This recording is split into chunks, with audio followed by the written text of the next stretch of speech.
buenas tardes, muy bienvenidos. Hoy es sábado 11 de marzo ya y aquí estamos en Economía para Todos.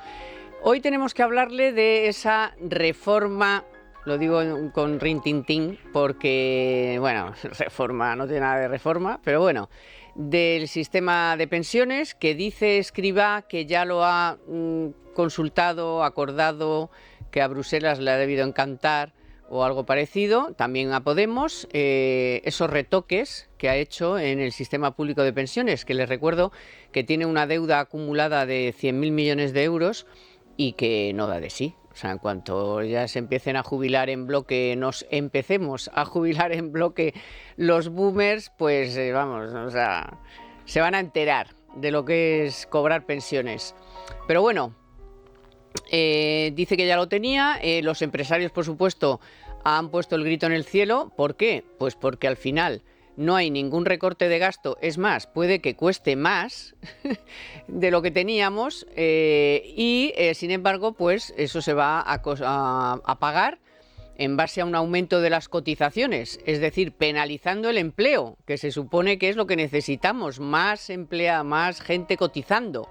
Bueno, todo un poco al revés. Pero bueno, hoy tenemos aquí a dos expertos que nos van a explicar muy claramente que esto es una chufla, porque al final es o lo mismo de ahora, los 25 años para el cálculo de la pensión, o 29, pero en realidad, como puedo coger los dos que mejor me vengan, pues al final, entre una cosa y otra, al final nos va a costar más dinero, ya lo verán, como no, al final nos cuesta más dinero. Y pérdida de empleo, porque claro, si tiene que salir de las cotizaciones, pues los empresarios dirán, oye, pues o subo menos los salarios o contrato menos gente, en fin, todo el mundo al revés. Si es que ahora mismo todo lo que hace este gobierno es el mundo al revés. No digamos ya si habláramos de la ley de vivienda, que yo no quiero entrar ya en ese melón porque a saber lo que pasa. Yo no creo ni que en ese caso puedan llegar a ningún acuerdo, pero bueno, es otro modelo de lo que, si lo hicieran, de lo que no hay que hacer, y así continuamente. Vamos a hablar también de Ferrovial, porque siguen como correcaminos detrás de ellos, a ver si consiguen que se aburran, y no se van a aburrir, porque incluso pueden empezar ya ellos tienen la idea de que este mismo año 2023 ya incluso puedan cotizar pues en la bolsa donde quieren cotizar, que es en Wall Street, pero están ahí persiguiéndoles, a ver la letra pequeña, a ver si la CNMV encuentra una coma que no está en su sitio, siguen hablando mal de la empresa. En fin, y veremos a ver si es el único caso o al final, pues con todo esto que están haciendo, hay algún caso más, porque claro, entre les suben los impuestos, les enredan con las acciones, con los beneficios, con todo, pues veremos a ver si no hay alguno más. Y luego esta semana hemos sabido que algo que es obvio, y es que el estancamiento está presente en la Unión Europea, que la inflación sigue siendo un desastre, o sea, no hay medidas contundentes que lo consigan parar. Ni la FED, ni el BCE, ni ningún gobierno está sabiendo qué hacer con esta inflación. De hecho, en Alemania en febrero ha sido un desastre, un 9,8%. Y bueno, pues esto lo que hace es mermar el poder adquisitivo de la gente, de toda la gente, y lo estamos notando todos los días, tanto fuera de España como en España. Así que los tipos de interés siguen subiendo, pero no consiguen frenar la inflación. Ahora a ver si alguno de nuestros economistas de la mesa nos consigue decir qué es lo que narices está pasando y si alguna vez este año vamos a ver ya el pico ese famoso de Calviño, que lo ve todos los meses, pero luego se va retrasando. Así que vamos a empezar.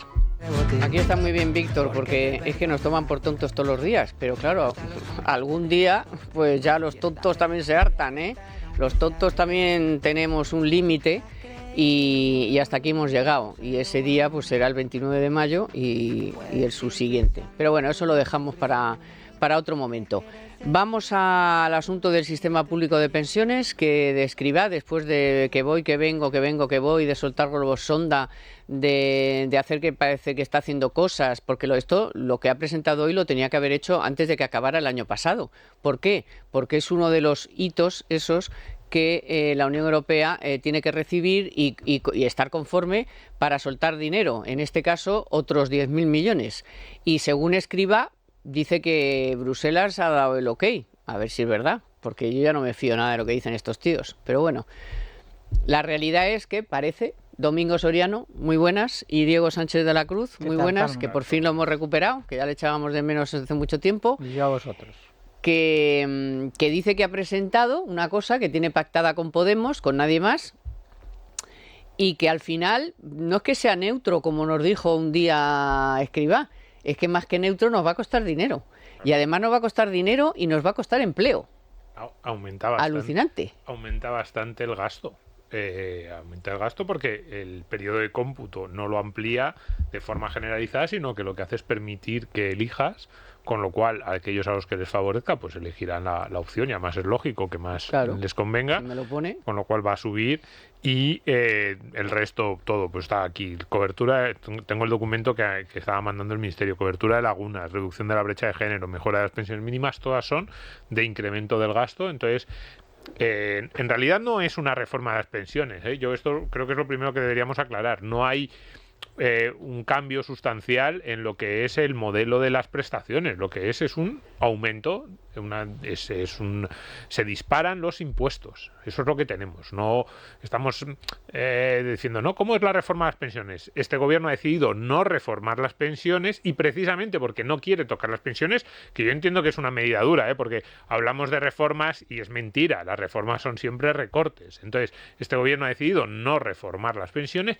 y para sostener un poco la estructura de un sistema que se viene abajo, ha decidido disparar los impuestos al trabajo, con las consecuencias que eso puede tener desde el punto de vista de productividad, competitividad de las empresas españolas, atracción de talento y atracción de inversiones, etcétera. Entonces estamos ante una enorme subida de impuestos, y esto de verdad ni siquiera es una cuestión muy de opinión o que pudiese estar sujeta a discusión. Yo creo que si estuviese aquí el ministro Escrivá podría reconocer que efectivamente lo que han tratado es no tocar el sistema y simplemente plantear prácticamente todas las medidas por el lado de los ingresos, por el lado de los impuestos, pero ni siquiera ingresos del sistema, porque lo que hacen es que nos inventamos nuevos impuestos para tratar, impuestos de estos que llaman finalistas, para tratar de sostener la estructura.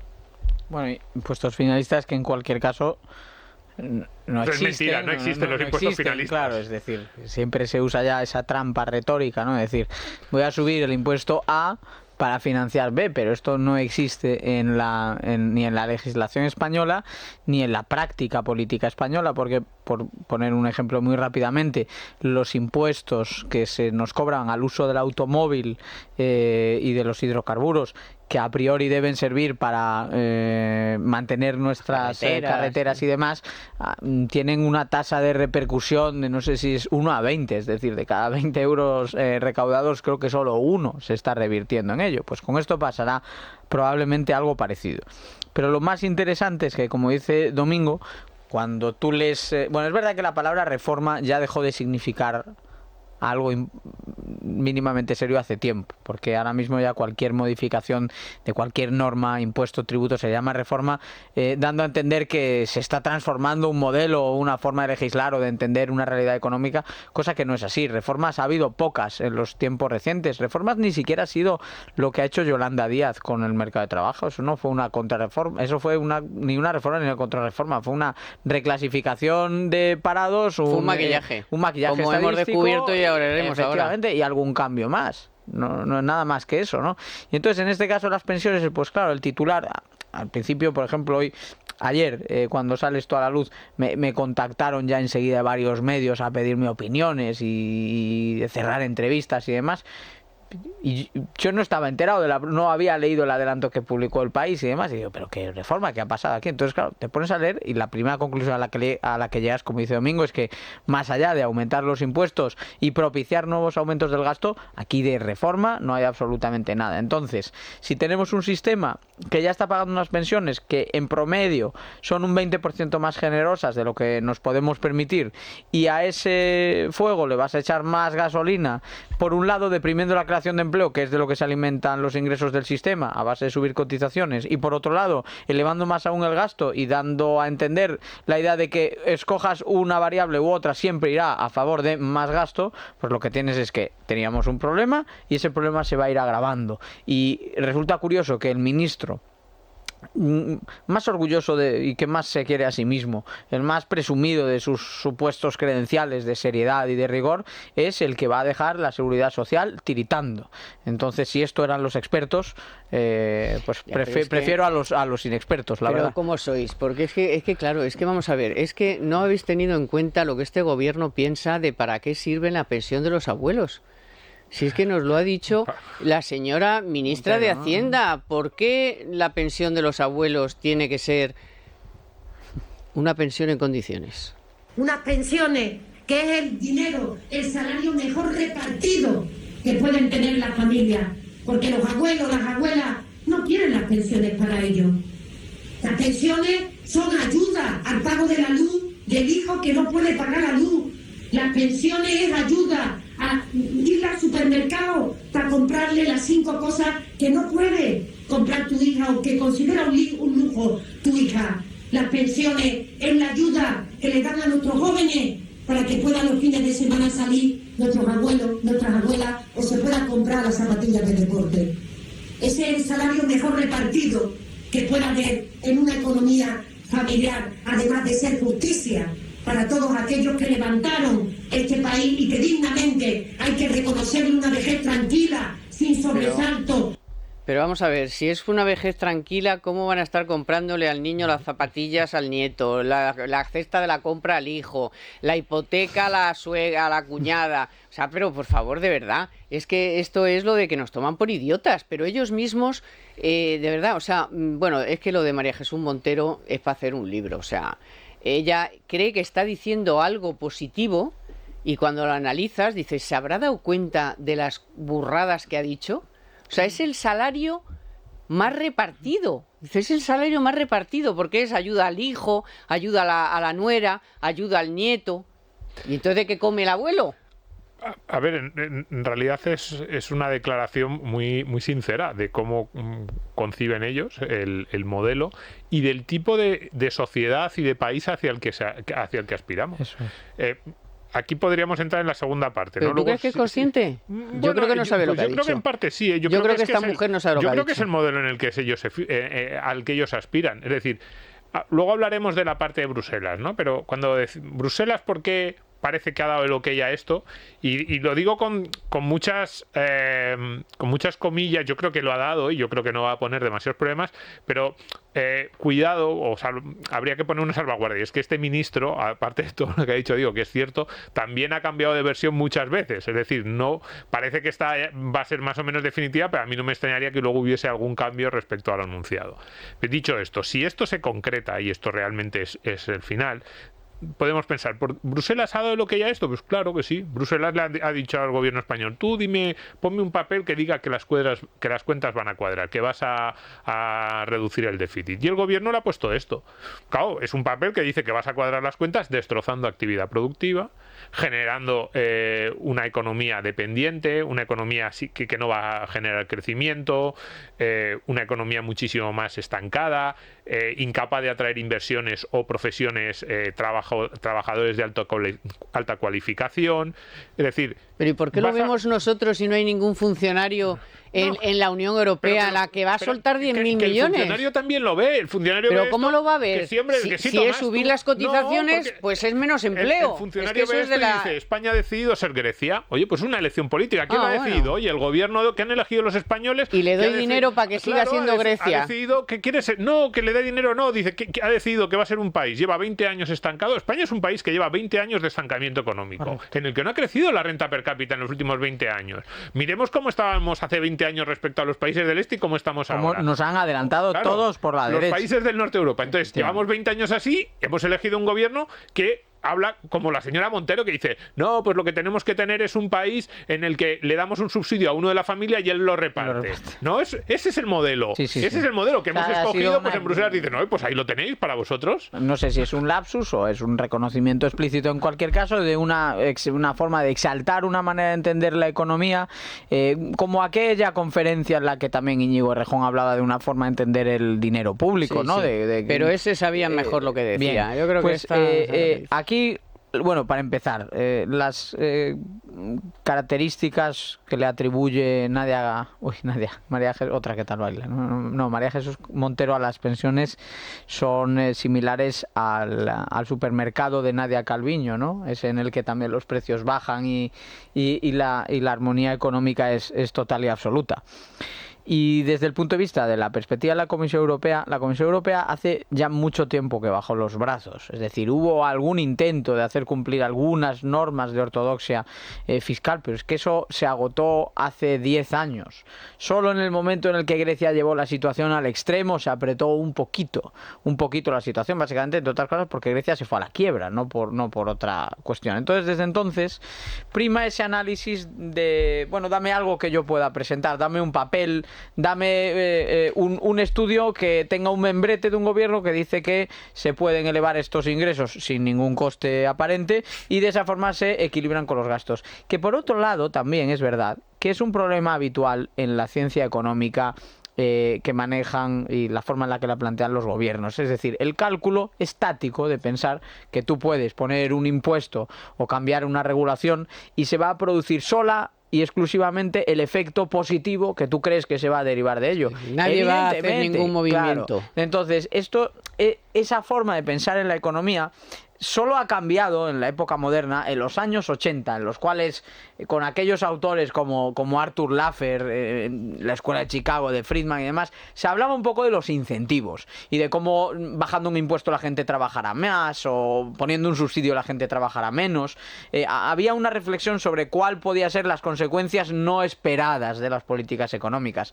Pero eso hace ya décadas que pasó. Ahora mismo hemos vuelto a entrar en esta forma de entender la economía como una especie de, por usar un término de Nassim Taleb, como que fuese una lavadora de ropa en la cual tú vas cambiando el programa, le vas dando un botón o a otro y el resultado es exactamente lo que tú quieres. Cuando no, la economía es un proceso orgánico, dinámico, complejo y evidentemente cuanto más suban los impuestos y las cotizaciones sociales sobre el trabajo, que por cierto ya están entre las más altas de la OCDE, porque España es uno de los países con más cuña fiscal de la OCDE, no es casualidad que también sea uno de los países con mayor paro de toda la OCDE. Entonces, cuanto más avanzamos por ese camino, menos avanzaremos por el de generar empleo y, por lo tanto, más difícil será sostener esas pensiones. Por lo tanto, más recortes habrá en el futuro vía nuevos impuestos y cotizaciones o vía rebajas de las pensiones. O sea, que es un círculo vicioso en el cual estamos,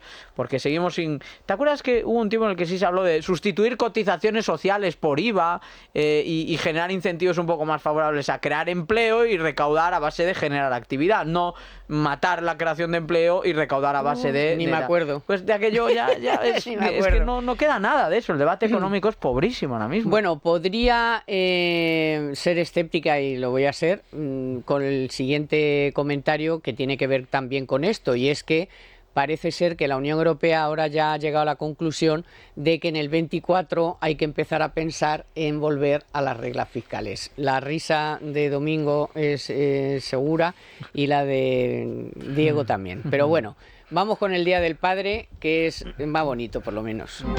Bueno, por seguir con la Unión Europea y rematar lo del Tribunal de Cuentas Europeo, que se está quejando de que, entre otros a España, no... Eso lo dejo porque ya ven la cara de Domingo los que están en la tele viendo. No quiero quitarte la fe. No me quieres quitar la fe, pero me la vas quitando. Yo ya en otras tertulias de la casa ya digo, yo me está ganando Domingo Soriano. Pero bueno, vamos a dejar al Tribunal de Cuentas Europeo que haga sus cuitas, pero... esto parece más serio sobre el papel, digamos, que en el 24 quieren volver a las reglas fiscales. Por supuesto, a Sánchez le importa una higa, porque lo más probable es que él no esté, con lo cual le tocará, como siempre, al que venga después y tendrá que hacer todos los recortes y todos los asuntos. Aunque ya sabemos que, cogiendo el presupuesto, rompiendo el que hay y empezando de cero, te pueden salir 60.000 millones. ¿Lo va a hacer Feijóo? No lo sé. No sé qué pensar. No, y que Bruselas, es verdad, yo creo que siempre presiona un poco, muy poquito, ya sabes que yo siempre he sido muy escéptico sobre la posibilidad de que Europa nos llegase a multar o a poner algún tipo de sanción, Pero sí que es verdad que poco a poco va a ir diciendo a los países tenéis que arreglar las cuentas. Además no solo en cuestión, no es una cuestión retórica, sino que si se retira el apoyo del Banco Central Europeo en la parte de la compra de la deuda, pues los países van a tener que buscarse las habichuelas ellos solos y buscar inversores que quieran comprar la deuda. Y para eso tienen que asegurarles que más o menos van organizando. Pero desde el punto de vista de Bruselas, siempre han sido bastante neutrales en cómo lo consigas. Es decir, tú le puedes decir a Bruselas voy a cerrar este agujero de 100.000 millones recortando el gasto o subiendo los impuestos. ¿Qué ocurre? Que normalmente cuando dices que lo vas a hacer subiendo los impuestos, precisamente por todo esto que decía Diego de que la economía es un ente dinámico, dices, no, voy a poner este impuesto que va a recaudar 3.000 millones y luego recaudación final 800. Dices, no, pero me habías dicho 3.000. Pero desde el punto de vista de Bruselas, lo que tú le tienes que presentar, y digamos en el paso a paso, en cada uno de esos momentos, cada vez que Bruselas se pone duro, tú lo que le tienes que presentar es el papel de los 3.000 millones. Y eso es lo que va a hacer este gobierno, eso es lo que ha hecho con la reforma de las pensiones y eso es lo que va a hacer en 2024 cuando Bruselas le diga que vuelva al 3% de déficit. Le va a presentar un papel que dice vamos a volver. Entonces en 2024 en vez del 3 será el 4,5.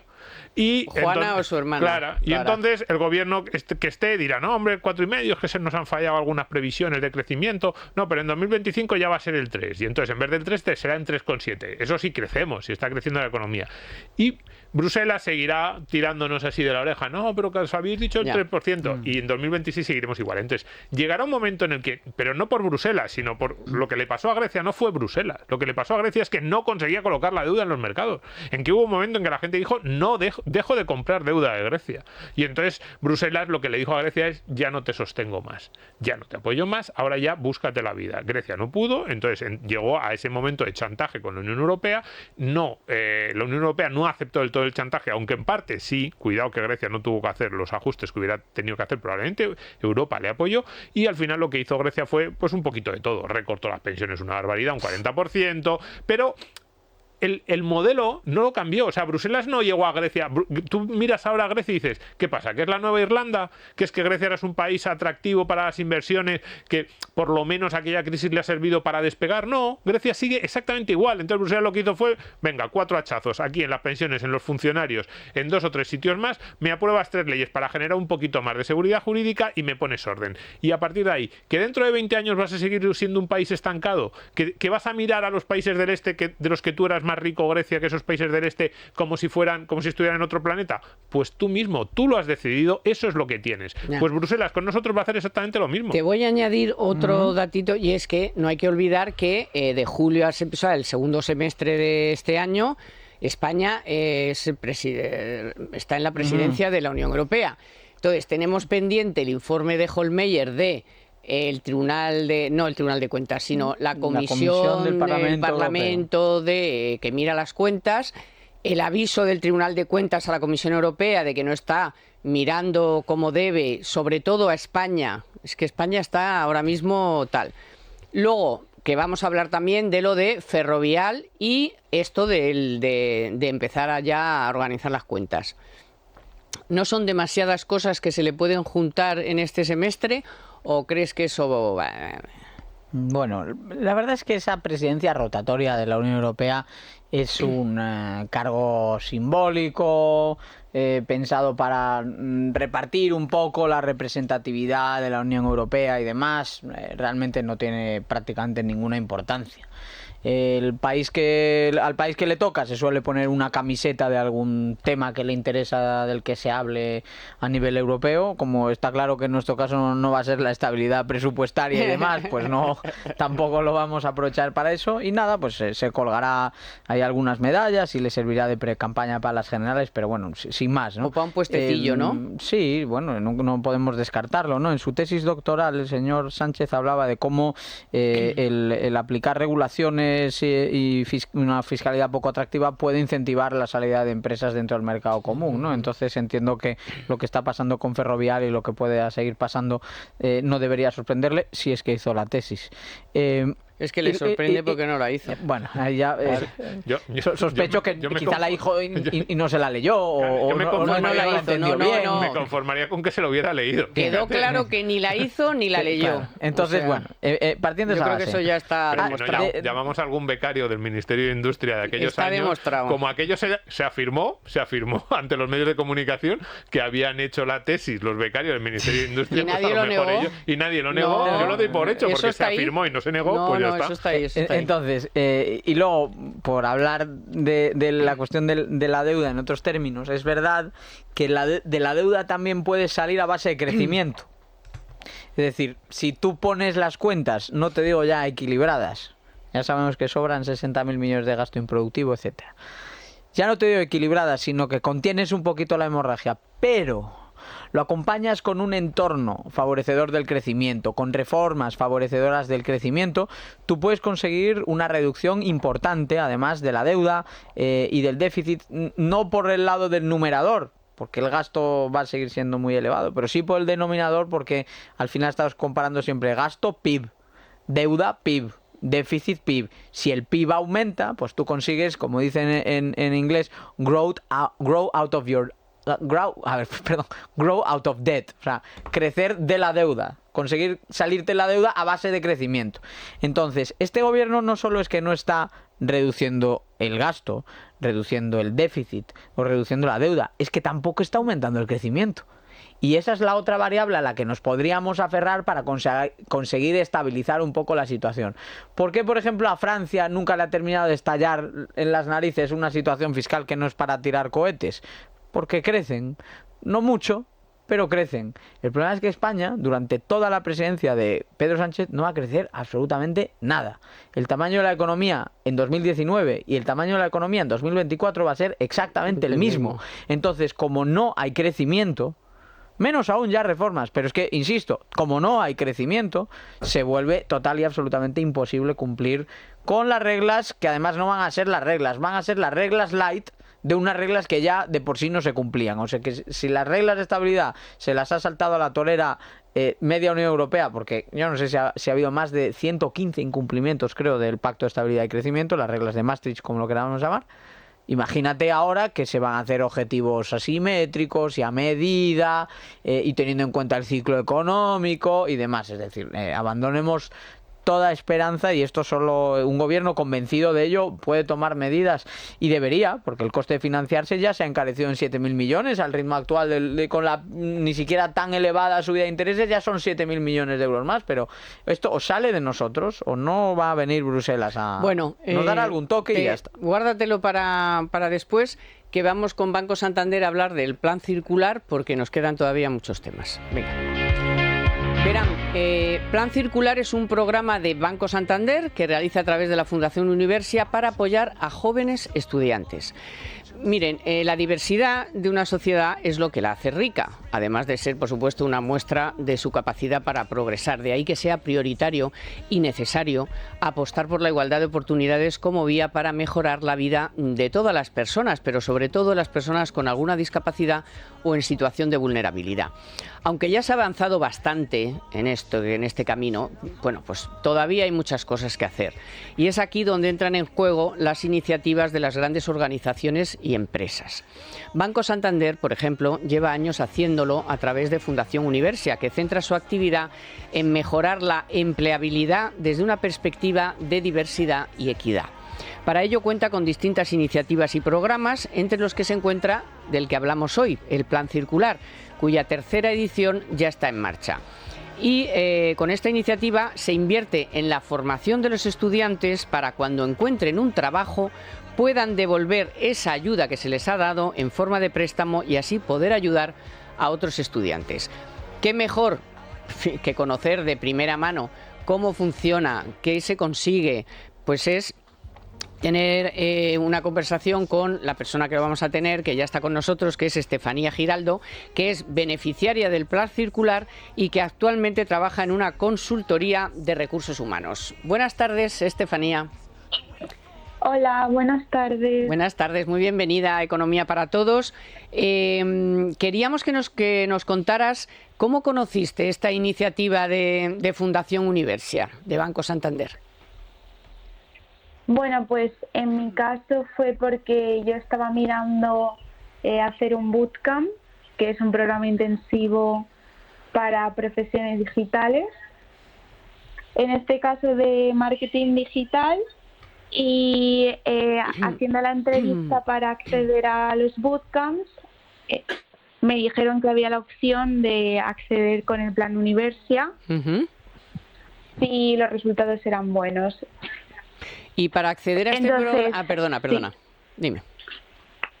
Nada, que básicamente hice la entrevista con el bootcamp, con la escuela. Como tuve buenos resultados, me pasaron y me pusieron en contacto con la Fundación Universia. ¿Y qué requisitos te pidieron? ¿Qué tuviste que hacer qué tuviste que presentar para poder acceder?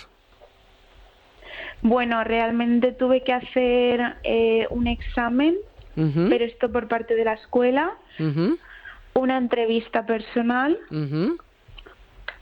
y según los resultados que obtenías, optabas a ponerte en contacto con Universia.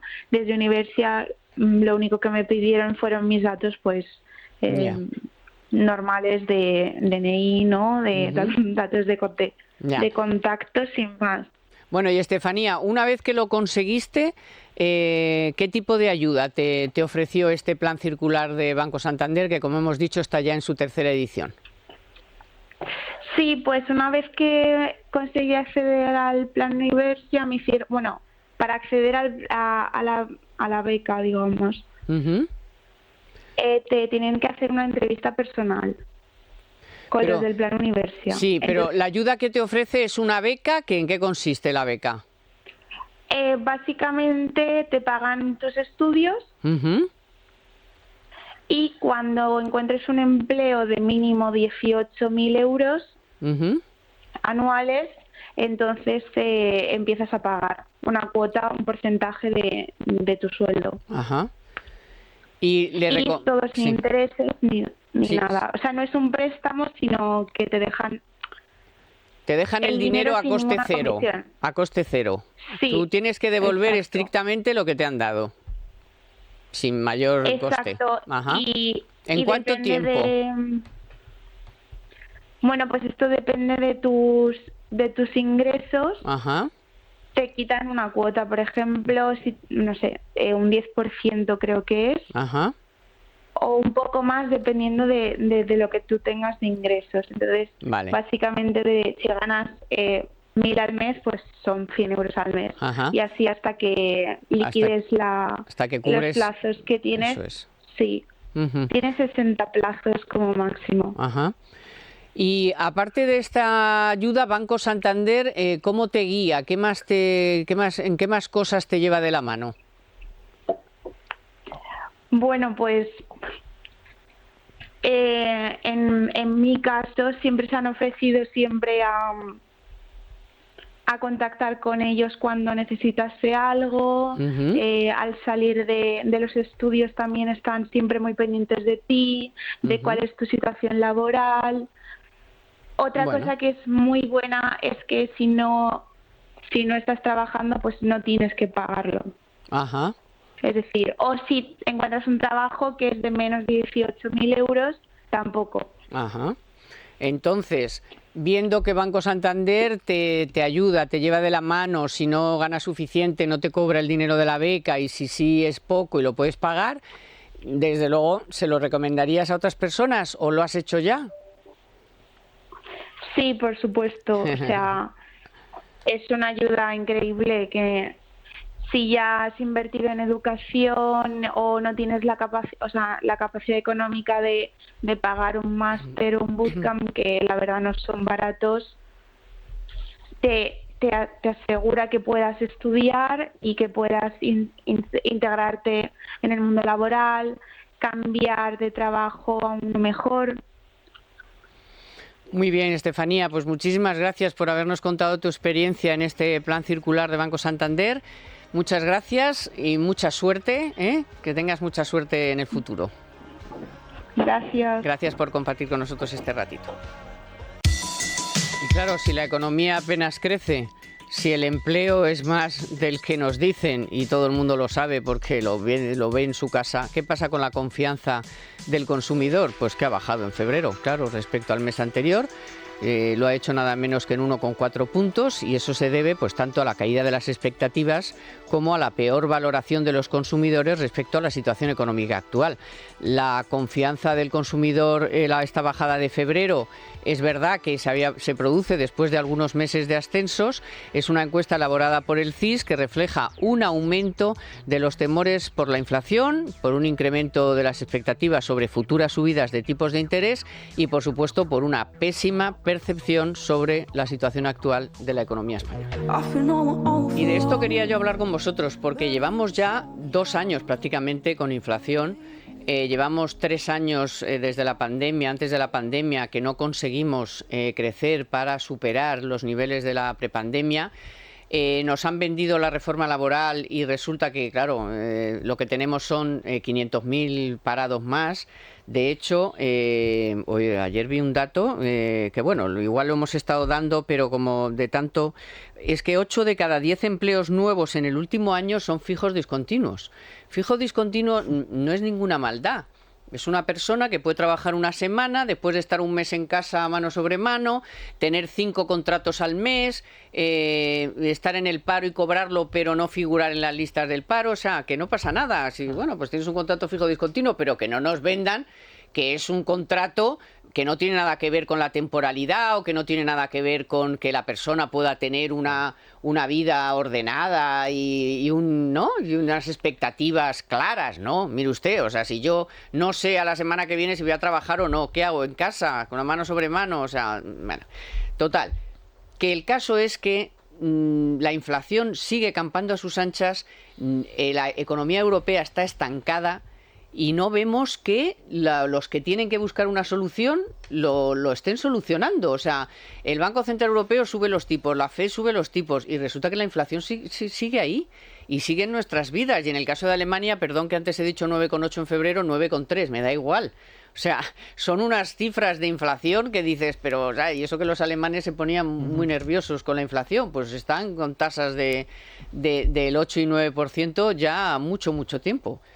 Bueno, Sí, en ¿qué el caso está de la inflación pasando? en Europa da la sensación de que ya estamos en los efectos de segunda vuelta. Siempre hablamos de, no, esto puede generar efectos de segunda vuelta. Da la sensación de que ya está la inflación subyacente apunta en la dirección de que algunos de esos elementos que son más difíciles de controlar, porque es verdad que incluso aunque te llegue la inflación por factores externos, dices, no, ha sido por la guerra, ha sido por las derivadas del COVID, un problema en las cadenas de suministro, las materias primas.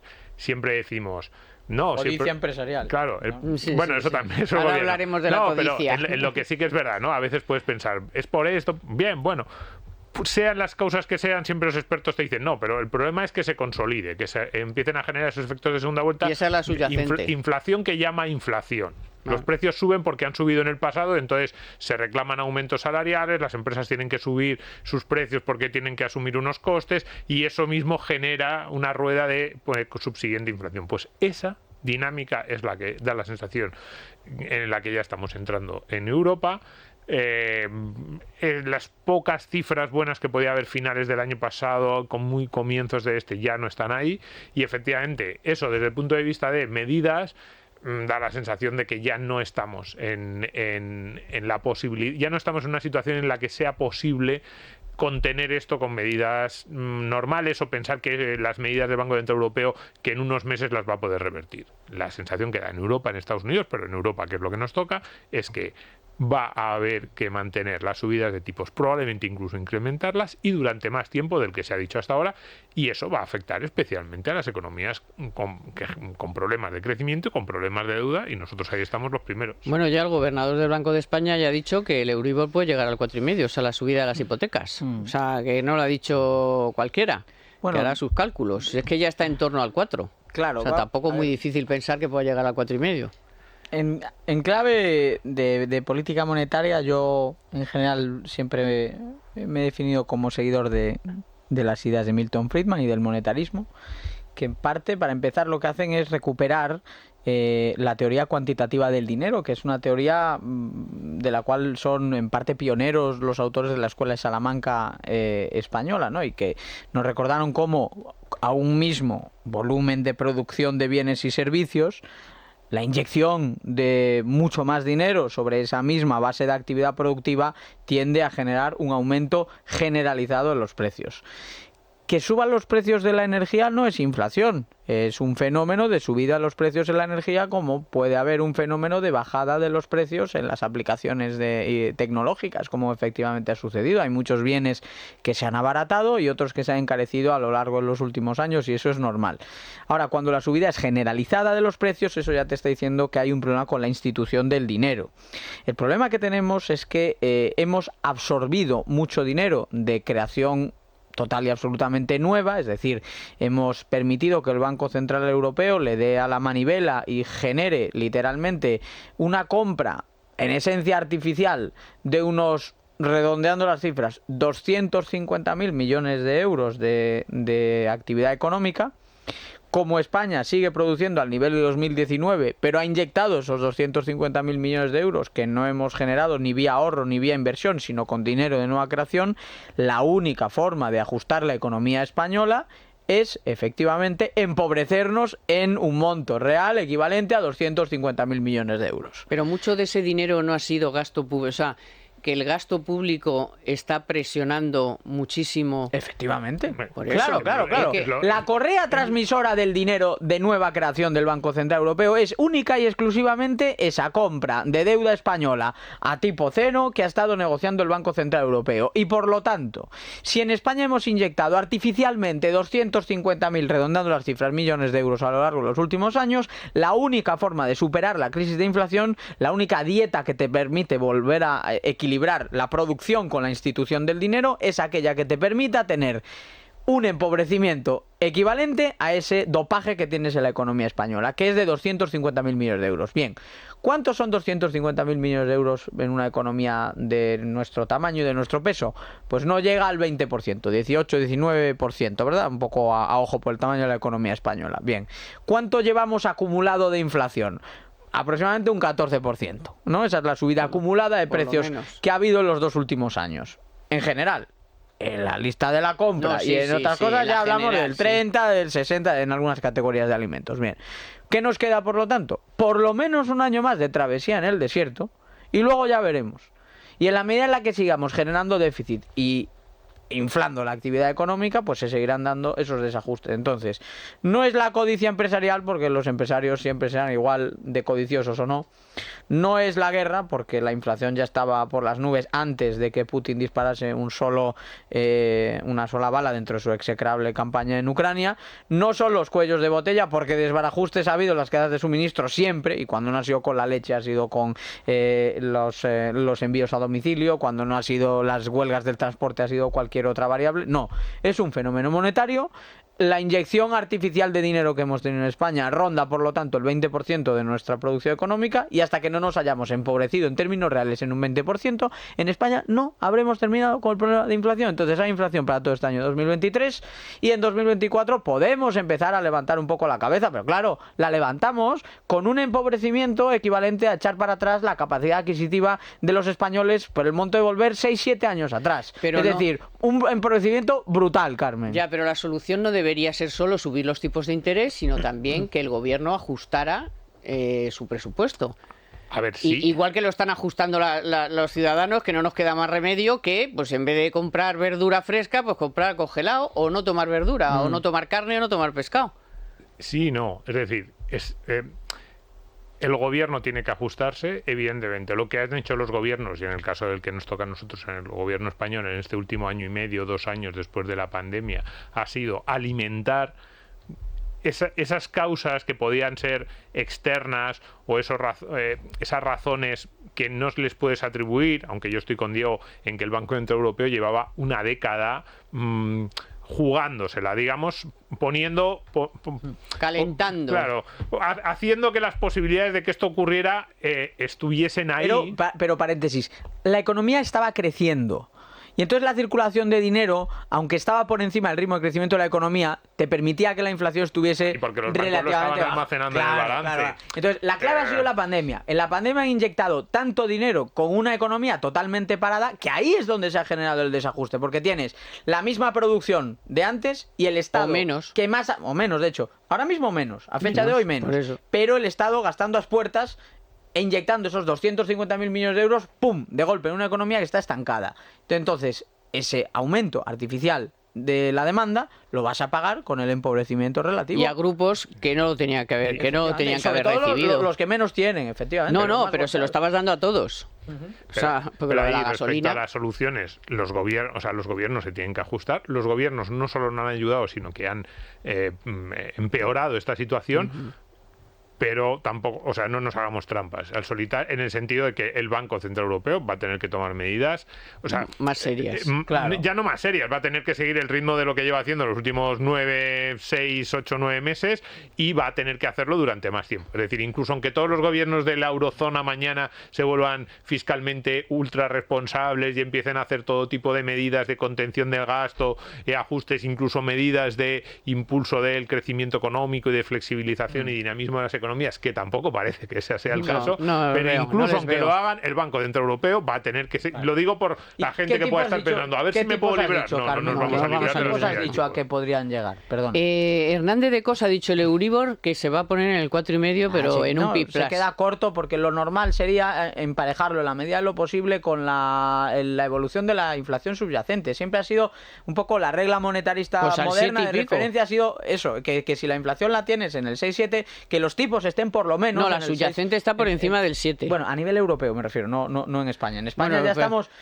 casi- se fijan en el IPC, en la subyacente estamos por encima de la media europea y para arriba, ¿vale? Entonces, claro que veremos tipos al 4 y los veremos al 5 y los podemos ver al 6. Entonces, ¿qué sí se puede hacer? Pues, por ejemplo, sector distribución, sector alimentos, ¿no? Cesta de la compra. ¿Cuántas medidas ha aprobado el gobierno en el último año para encarecer la actividad de los supermercados?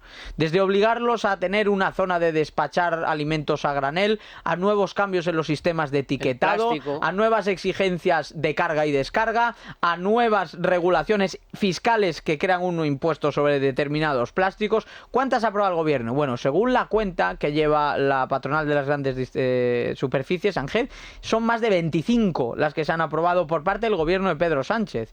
¿Cuántas subidas de impuestos ha aplicado también el gobierno de Sánchez que golpean a buena parte, o si no a todas, las empresas de la cadena de distribución alimentaria? Más de 54 desde que Pedro Sánchez está en el gobierno. Entonces, si tienes 54 subidas de impuestos, si solo la distribución tienes 25 encarecimientos normativos y regulatorios del funcionamiento de estas empresas, tú estás haciendo que el problema sea aún peor, porque incluso en ausencia de inflación, pues si tú le estás poniendo un impuesto al plástico, al final la operativa de un sector repercutes. que usa plástico obviamente se va a volver más cara. Entonces, ¿qué sí puede hacer el gobierno? Y no solo no está haciendo, sino que está haciendo todo lo contrario, es quitar cargas, quitar gastos regulados, quitar costes normativos, bajar impuestos y compensar ese desbarajuste. Pero claro, es que el gobierno es culpable de hacer todo lo contrario.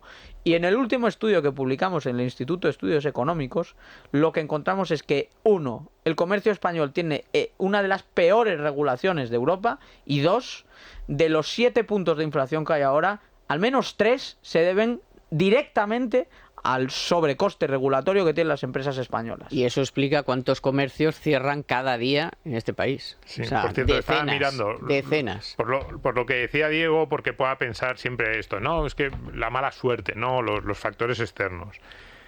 En Suiza, febrero de 2023, 3,4% de inflación. Es decir, quiero decir que Suiza está en Europa, está en el mismo área comercial, porque además la integración de Suiza desde el punto de vista comercial con la Unión Europea es prácticamente Misma estructura igual, económica, al contrario de lo que se suele decir, porque el peso de los servicios financieros es muy parecido, por ejemplo, al de España. no muy diferente, más sector industrial que, por ejemplo, de nosotros. Parece pero que Ucrania a lo mejor también le importa, ¿no? parece que también le puede importar La energía. las cuestiones energéticas. Pero política monetaria distinta. Exactamente. Y medidas de oferta de ayuda ayudar a las empresas. Esto Y es. Japón, que curioso, Claro, Japón que ha sido... cuando uno tiene el Banco Central Suizo y no tiene el Banco Central Europeo Claro. o la Fed, pues pasan cosas.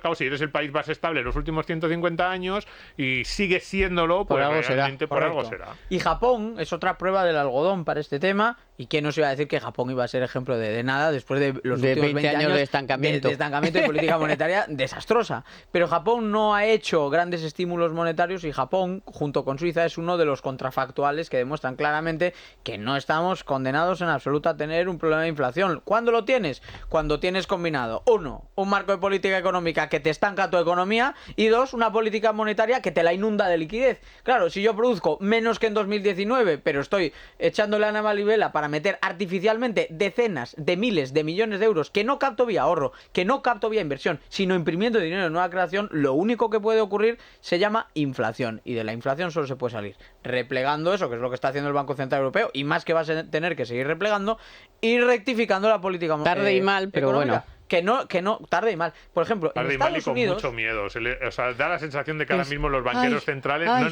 No, pero ¿Qué con hacemos? miedo a... Se nos ha ido de las manos. Total. O sea, se nos ha escapado. Hemos abierto la caja de Pandora y ya no sabemos cómo cerrar. Es que fíjate, en el caso de la Fed, que es que Estados Unidos tiene el 1,1% de desempleo.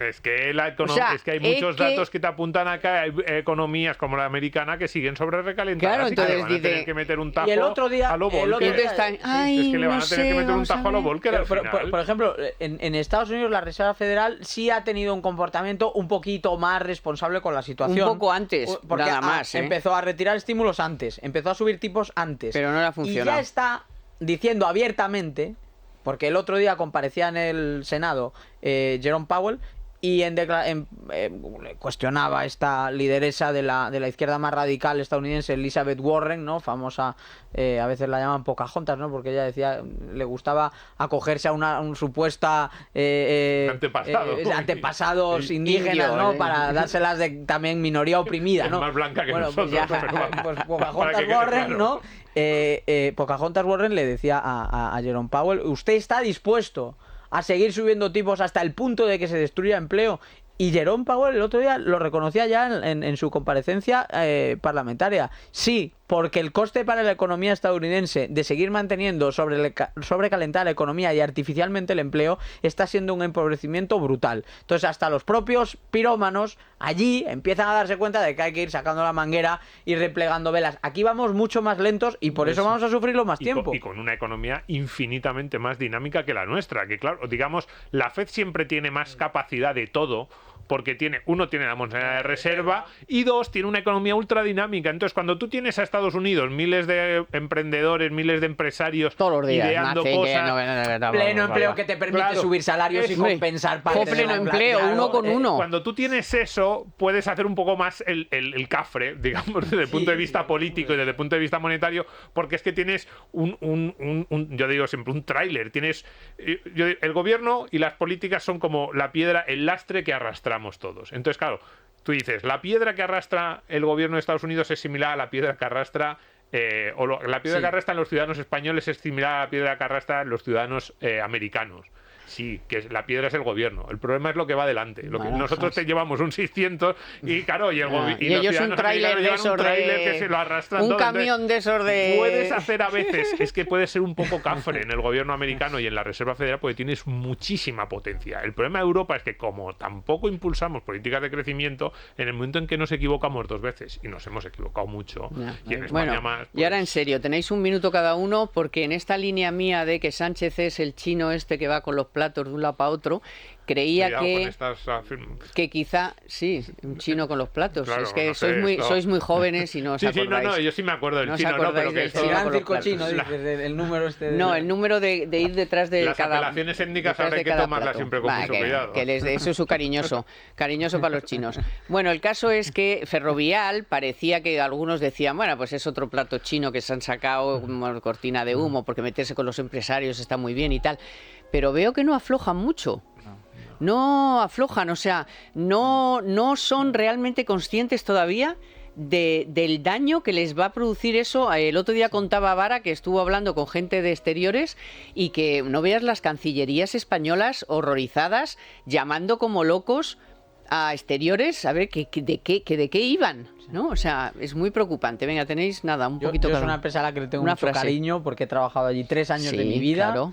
Y recuerdo que las circunstancias aconsejaban el traslado ferrovial fuera de España hace ya una década por distintas circunstancias, o sea que esto se ha venido fraguando desde hace tiempo. Deberíamos preguntarnos por qué ninguna empresa viene a instalarse a España. Eso yo creo que en el fondo es el problema. No solo porque Ferrovial ha encontrado, le hemos puesto un techo para su crecimiento en España, sino también porque no hay otras empresas que se quieran venir a nuestro país. Y también deberíamos preguntarnos qué está pasando con la bolsa española, que durante mucho tiempo fue un mercado bursátil dinámico en el que pasan cosas, y hoy por hoy es un mercado donde no pasa absolutamente nada interesante. Y que está en desde manos hace de 4 décadas. Y la otra pregunta que le hacíamos en el podcast, que tenemos publicado ahora mismo, es ya no solo por qué no viene ninguna empresa, sino qué sujeta al resto de las compañías del IBEX. Esa es la pregunta que a mí me da miedo, Tomás, porque si el resto de compañías del IBEX se preguntan ¿y por qué seguimos ¿Y por qué yo nosotros no? ¿Y por qué yo no?